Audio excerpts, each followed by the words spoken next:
আসসালামু আলাইকুম সবাইকে। আমাদের সবারই উচিত নিজেদের ভালোবাসা, নিজেকে সম্মান করা।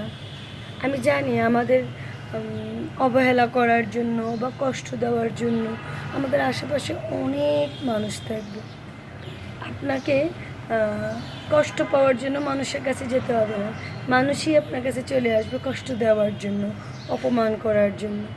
কিন্তু আপনি চাইলেই ওই অপমান গায়ে না নিয়ে হেসে ভুলে যেতে পারেন, সুখী মানুষ হতে পারেন। যেমনটা আমি সবসময় চেষ্টা করি।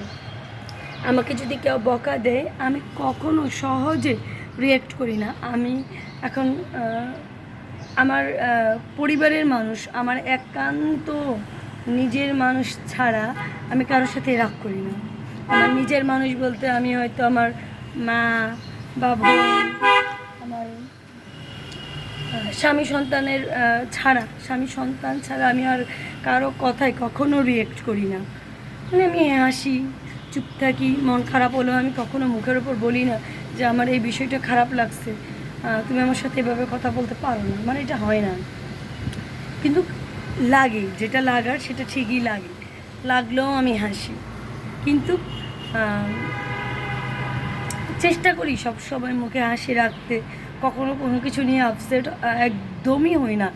আর হলেও আমার আপসেটটা হচ্ছে কি, অনেক দিন পরে যখন আমাদের মেঘ করে না, সারা বছর তো বৃষ্টি হয় না, হয় না, যখন অনেক মানে ঘাড় মেঘ হয়, বর্ষাকালে বৃষ্টি আসে, ঠিক আমারও সেরকম 2 মাস পর 3 মাস পর বা মাসে একবার মন খারাপ হলো, 1 দিন 2 দিন, তৃতীয় দিন আর থাকে না।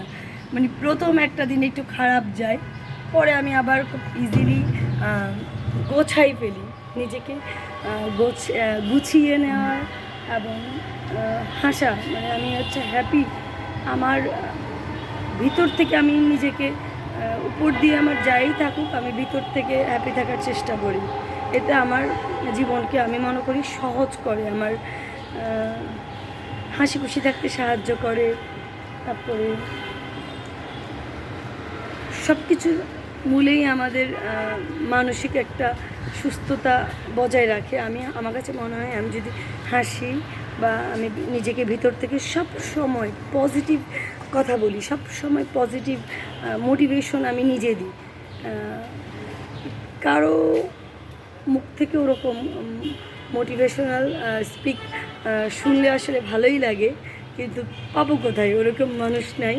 কিন্তু আমি টিভিতে বলেন বা মোবাইলেই বলেন, আমি এমন কিছু দেখি যেটা দেখলে বা শুনলে আমার ভিতর থেকে শক্তি সঞ্চয় হবে।